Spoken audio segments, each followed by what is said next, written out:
right, welcome back once again, everybody. I'm Don Seifrit. It's the Dr. Tree Fruit and Don podcast. It is Thursday, April 17th, 2025. I'm here with Dr. Carrie Peter. Say hi, Carrie. Hello. Dr. Sean Kumar. Say hi, Sean. Hello, everyone. And Dr. Greg Krawczyk. Say hi, Greg. Good morning, everyone. All right, so we will start with a phenology update.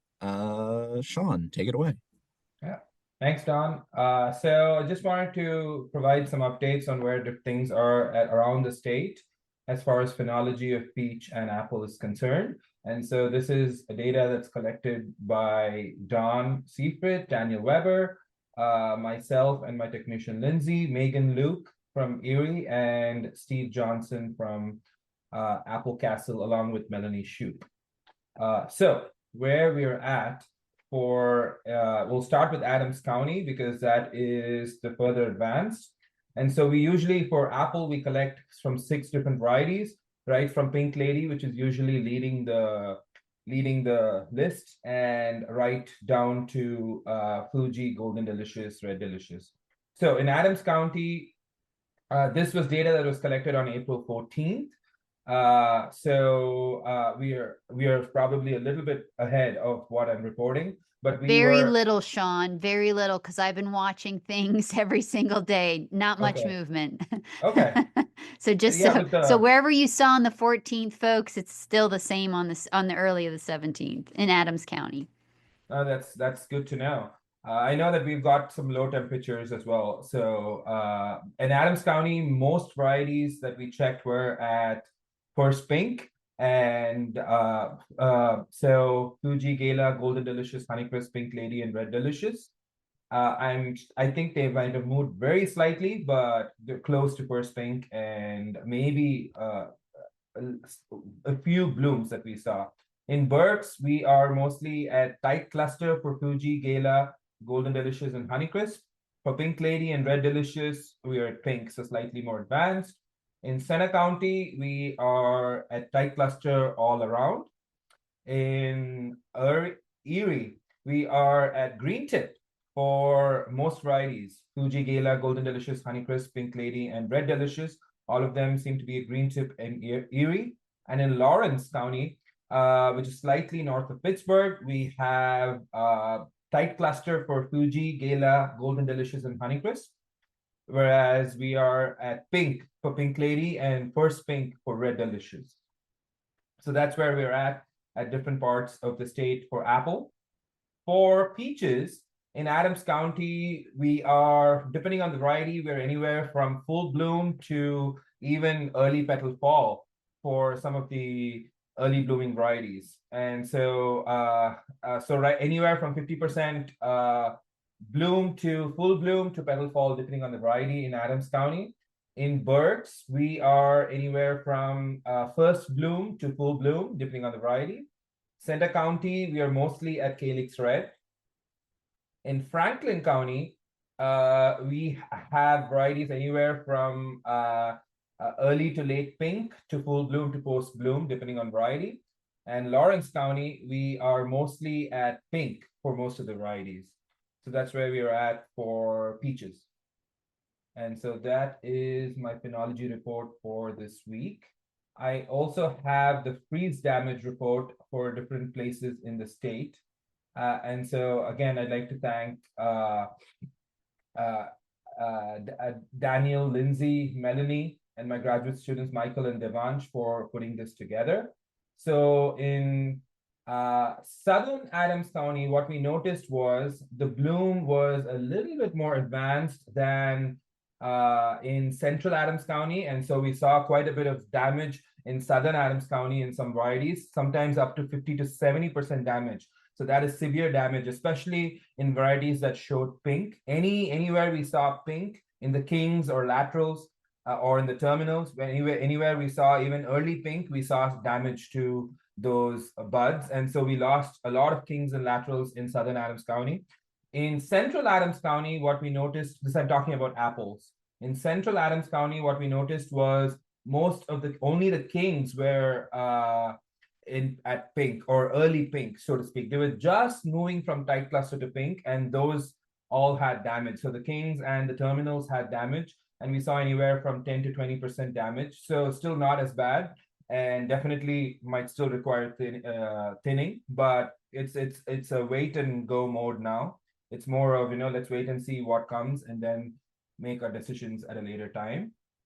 So that's what we saw for that was the difference between Southern Adams County and Central Adams County, where there was some significant damage in Southern Adams, but not so much in Central Adams. And anywhere that was low lying, we definitely saw more damage than a slightly elevated orchards. We could see that because we saw that difference. And for peaches, there was some varieties that were in full bloom. We saw significant damage, anywhere from 50 to 75% damage for different peach varieties. And we have more of that information in the report, the Fruit Times alert that we sent out yesterday. In Center County, depending on where we were, we had anywhere from 10 to 90% damage to our blocks. Especially one of our very cold sites, in Rock Springs, we had 90% damage to our Fuji, Honeycrisp, and Pink Lady blocks. So that was quite high.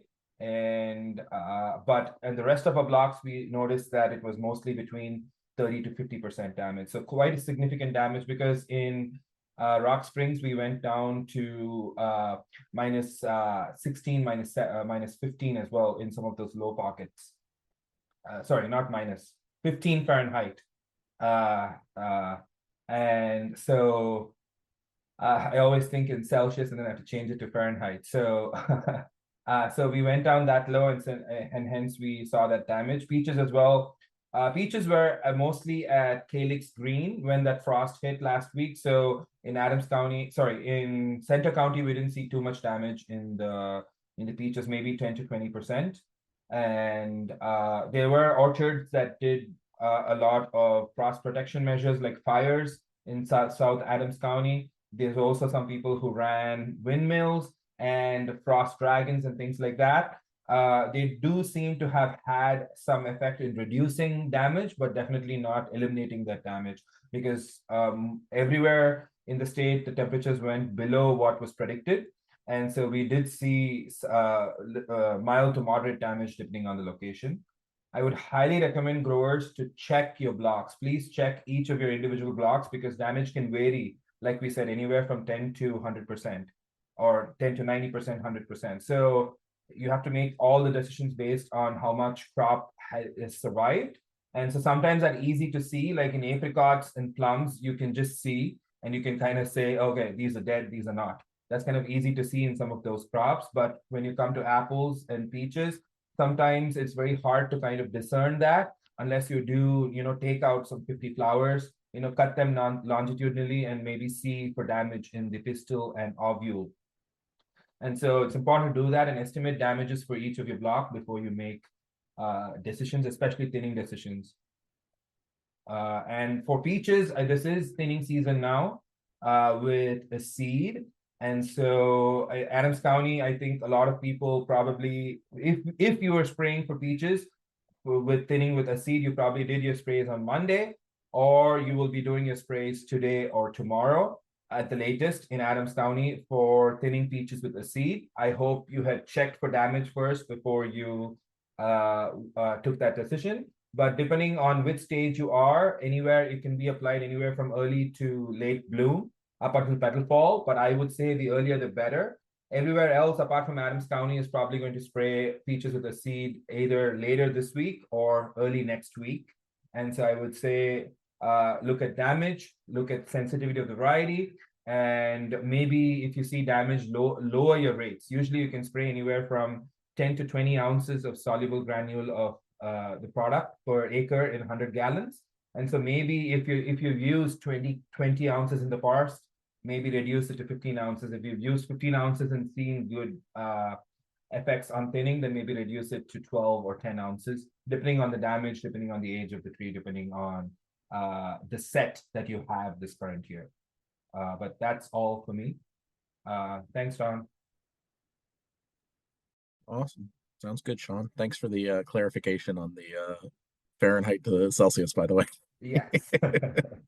Thanks. Dr. Peter. Okay, so right now, where people should be concerned for bloom, I'm going to start with like what's most important. For anyone who has early apple varieties that are possibly blooming right now, the biggest one being Pink Lady, there is an elevated risk for fire blight on Saturday. So let's quickly review what constitutes risk and what contributes to the risk. So the flowers must be open and intact. You need at least an accumulation of 198 degree hours above 65 degrees, a wetting event such as dew or rain, and an average daily temperature of 60 degrees. So these four components get digested and creates a percent. And so anything 100 and above, you worry about for fire blight risk. So we call this risk percent, epiphytic infection potential. And right now on Saturday, the epiphytic infection potential in Adams County is slated to be 101. So a moderate risk, I would say, for fire blight should there be a wetting event. And that I think it's considered a high risk because the rain has been fluctuating in and out of the forecast. So right now there isn't a forecast of rain. So that's the reason why the chance for rain is getting, or the chance of the risk is getting bumped down. This is due to the lack of a wetting event in the forecast. So, but with that said, I think people need to be mindful of those vulnerable varieties. So what could you do right now? The disease infection, as far as pressure, I don't consider it extreme. This is, I'd say, low to possibly moderate, maybe even low, a low disease pressure, because there's not a lot of blooms out. And then the amount of bacteria is probably not in astronomical numbers in those blossoms. So what could you get away with? I have some growers who are just spraying Actigard. And so Actigard is a defense elicitor. So it's going to turn on the plant's defenses. You want this on within 48 hours of said event, because it takes 48 hours to turn on the plant's immune system in order for the product to be effective. So think about today, as far as getting something on today, tomorrow, early tomorrow at the latest, I would say. There are other products too that you could try that have similar modes of action. They aren't quite as robust as Actigard, but I think they could still be useful right now just because the disease pressure is not extreme. That's LifeGuard and Vasaplant. Those are two other products. As far as rates go, Actigard, you'd want to use 1 to 2 ounces per acre. For LifeGuard, you'd use 4.5 ounces per 100 gallons, and then Vasaplant would be 16 fluid ounces per acre. But I would say for your chances, I would probably, if you can, go with Actigard, just because the temperature is going to spike on Saturday, and then it's going to drop to in the 60s, and it's not going to be good fire blight weather. But next week, it's going to be hovering in the 70s. That's so far what it's saying for Adams County. So all of these varieties that are in pink, they are going to be busting out most likely early bloom next week. So, and the ones that are already starting to early bloom, we're going to see probably full bloom occurring. So I am not quite sure this time of year when it's blooming or early bloom. I usually take it on a day-to-day basis, and I recommend people to do the same. Monitor the conditions on your own farm. Look at NUA as far as whatever's the closest station to just to give you an idea. It may not be perfect, but would give you an idea of possibly where you stand with regards to risk. But I will say right now, nothing is extreme, but it's enough that I'm going to put out an alert about it because it is at least 100 of the EIP value.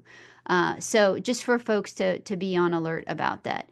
The other thing you could do right now for some of these varieties that are still at tight cluster in pink, and I'm looking at folks to the north and to the northeast and to the northwest and to the west, I would start right now thinking about something as a low rate of apogee or kudos, so prohexadione calcium. This takes 10 to 14 days to kick in, and research out of Cornell has shown that this will increase the cell wall thickness in blossoms, thereby decreasing the chances for fire blight infection, for infection caused by the Erwinia pathogen. So the closer we get to May, the more conducive the temperatures are going to be for fire blight. That is historical trends. Let's put it that way.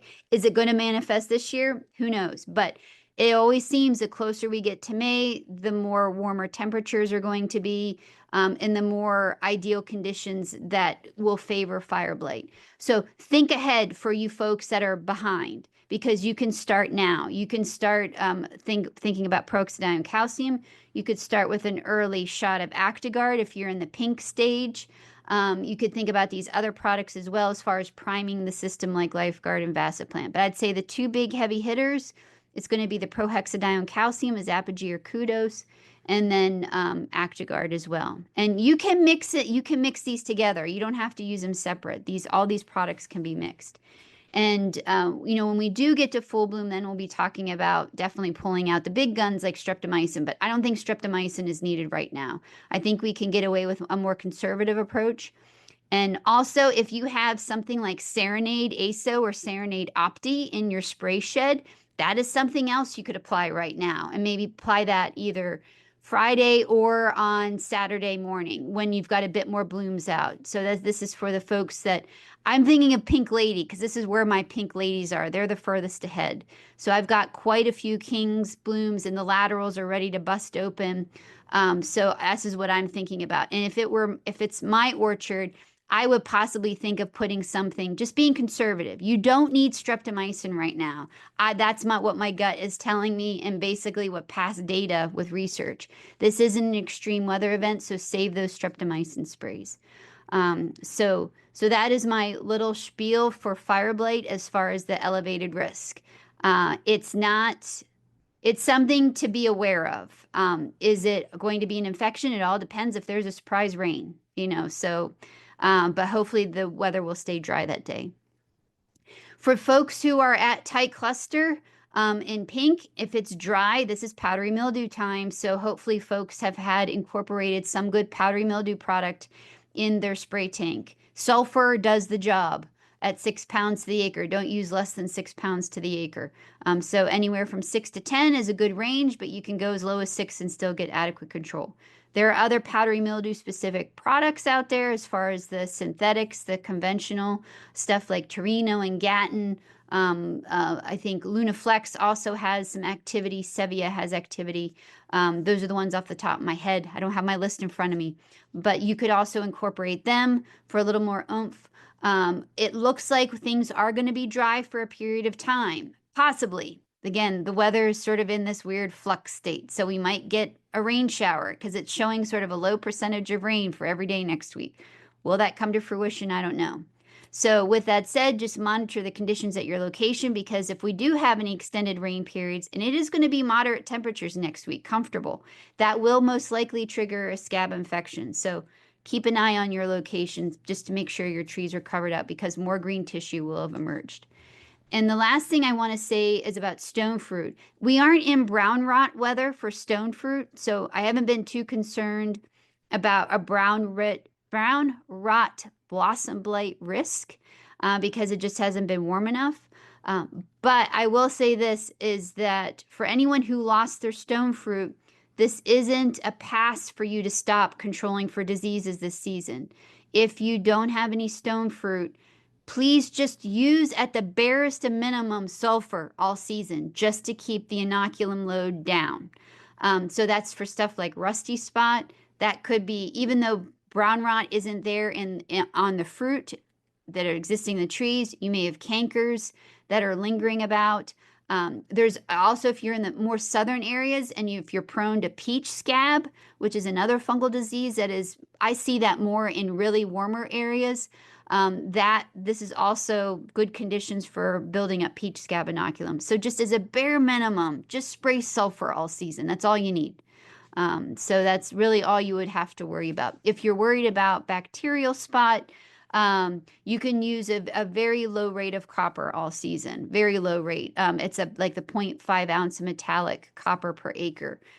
So like for coast-side, that would be like 1.7 ounces of coast-side per acre at a low rate. You can be very conservative with it because you won't have fruit, but you will have inoculum possibly on the leaves. So that would be only for areas or varieties that are very, very prone to bacterial spot. If you're don't have to worry about bacterial spot, you don't have to worry about it. Just stick with sulfur. So those are just my broad brushstrokes as far as what folks need to be thinking about. Everything makes sense, Don. Yeah, I sounds have a good. quick Pretty question straightforward. for Kari, if Yeah. that's okay. This is a grower question, Kari. So with the freeze that we had last week, flowers don't always fall off, especially in apple, and not so much in stone fruit, but in apple, sometimes they still hang on. And even though they're probably dead and not going to set fruit. So could that be, technically they're dead, but still not fallen off? Could those be sources for entry for something like fire blight? So when I have sprayed, so this is the thing is I think it might be a yes and no question. Okay, so first I'll tell you my own personal experience. We have had years where we have had significant blossom death due to a freeze. My galas had been blooming. There was a frost event. I had a lot of black pistils. I inoculated those flowers just fine with a fire blight, an Erwinia solution. But so because Erwinia only needs an open door, it can't force itself. So open nectaries are, if they're still open, that is a way for them to go to slide down into the nectaries and cause disease. So I was forcing the bacteria by spraying a solution in that flower. Now the next question is that it's on the stigma that where the fire blight is where it replicates. So the question is, are those stigmas still viable to be able to support fire blight or the Erwinia bacteria replication? And if the stigmas are still intact, I would say yes, then it would be. If the flowers are completely dead, then you have nothing to worry about. But if the flower is intact and the stigmas are still viable, I still think there is possibly a chance that you could have a risk for fire blight, even though those flowers are not viable for to become fruit, just because the open door is still there. So I would say for people to be very cautious with those varieties that may have gotten damage is that don't write them off completely. And I would still probably treat them and control for the disease because based on my experience, when we think we've had a significant crop loss, there always seems to be enough viable flowers existing on that tree that are still producing fruit. So it may not be a total loss. And so if it's on this borderline, I would still control in those trees, control for the disease in those trees, in those varieties. Thanks, Kari. Yeah, I just would That's a like to good question. I've gotten that a lot and I've tested it and yes, but at the same time, as far as a natural infection goes, I'm not 100% positive, but like I said, thinking about it deductively, I think there's still a risk, even though those flowers aren't viable to become fruit. Thanks, Kari. And like, yeah, I also want to reiterate that I did not see an orchard in Adams County that would not still have a crop this year. I just mentioned the damage percentages. It's important to keep in mind that you only need 5 to 8% for apple and even 3 to 5% for stone fruit. So both of them similar, less than 10% of the crop to have a viable crop. So we're still going to have a crop for most blocks, most orchards, but just wanted to give the damage readings. So yeah. thanks. I mean, early thinning, right? Or Mother Nature did some early thinning. For sure. Thanks. Cool. Sounds good. Thanks, Kari. And last but not least, Greg. It's great to hear that we will still have a crop. It might not be exactly located where we want it to be located, but because this natural thinning might happen that, all the fruit will be only on the top of the tree or other way around. So anyway, from entomology perspective, I said this many times and I will repeat it again. At this moment, with the assortment of insecticides that we have available, I truly believe that in most orchards, there is no need to apply any insecticides before the bloom because most of the pests that we try to control before the bloom can also be controlled after the bloom. The reason for me being very cautious about insecticide before the bloom are basically the pollinators. And pollinators are not only honeybees, but also all the native pollinators that we want to preserve and we want to enhance their presence in our orchards. And spraying before the bloom leave the residue that might or might not be toxic to some of those bees when they come during the bloom. Petal fall on apples will be a completely different story. This is the time when I think almost everything what we don't control now can actually be controlled. The one exception for this is European apple softfly. This is the one that make this spiral line on fruit that can be observed. If you don't know what I'm talking about, then you don't have to control European apple softfly, which means you don't have to spray anything before the bloom. If you had a problem in the past, economic problem, with the number of injured fruit by European apple softfly, this is the only exception that actually spray before the bloom might help in controlling this pest. It's everything in the biology. This insect emerge from the soil during the bloom on apples. They are very good flyers. They will be flying during the bloom. The females will be laying eggs within the flowers, and the eggs will be hatching exactly at petal fall. So the petal fall spray might not be soon enough to prevent the control that European apple softfly larvae can actually do to the fruit. So this is the only insect that really cannot be controlled. Everything else, scales, aphids, mites, they can be controlled after the bloom. And taking into account that what was already mentioned, that we might be at the pink stage on open cluster in most of it, I think spraying anything, any insecticide right now is not a good idea. I hope we will have another call before the petal fall so we can go in more details about what and how and what needs to be used. So that will be all about insecticides. One thing that this might be a good time to actually think about and do it is putting mating disruption dispensers into orchards if that's the treatment that growers are thinking about. Oriental fruit moth biofix happened earlier this week. We had flight in consecutive 3 days early this week. So we established biofix on either Monday or Tuesday. I have to check, but that was the established biofix for Oriental fruit moth. We still didn't catch anything in peaches. All those moths were captured in apples. However, one of those days, we got one single OFM also in peach. So basically, OFM biofix already happened, at least under Biglerville conditions. This might not be the case in orchards located farther north, or maybe southwest, or southwest or southeast. It's difficult to say. That's why we're stressing about those traps.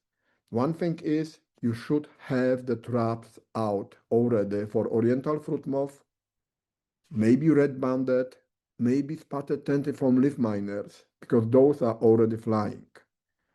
Again, we talked about it in the previous one. Codling moth, tufted apple bud moth, lesser peach tree borer will start flying during the bloom on apples, which might be next week. I mean, this will be very early, but this is possible. Dogwood borer, peach tree borer, OBLR, the traps, they don't need to be in the orchard after the bloom on apples. I would also put, if you know that you had some problem with the San Jose scale, I will put around the end of the bloom on apples about the petal for time, the traps for the San Jose scale, but we covered this the previous time. One thing that might happen earlier before the petal fall sprays on apples are the petal fall spray on peaches or potentially pears. And the pest that really we need to think about on peaches is plum curculio. Plum curculio weather, I mean, they overwinter as adults. And based on the forecast, as accurate as forecast is, plum curculio will be moving to the orchards starting probably from maybe tomorrow, maybe Saturday, and they just basically be in the orchard. Spraying against plum curculio when the fruit are not on the trees, this is not something that will provide any benefit. However, we have to also remember that the peach fruit will be present there much sooner than the apple fruit. Plum curculio damage happen to fruit. The feeding that they do during the bloom is really insignificant. However, controlling plum curculio on peaches, especially in the weather how it is forecasted for next week, if we get some fruit near the end of the week and so on that will be present, this is something that need to be considered, and if needed, it will have to be done. White peach scale, we covered this again last time, but just to remind, if you have a problem with white peach scale, there is no trap to monitor adults. However, the phenological time to control white peach scale on peaches is time about petal fall on apple trees. This is the time when Esteem, Centaur, Movento, Senstar, all of them should work and provide a very effective control. The petal fall spray, as I mentioned, on apples, we will cover it in more details in the future, but again, there will have to be a mixture of different products. Depends what the needs are in the orchard. But again, we will cover it later. So that's really all I wanted to mention today. Thank you. Awesome.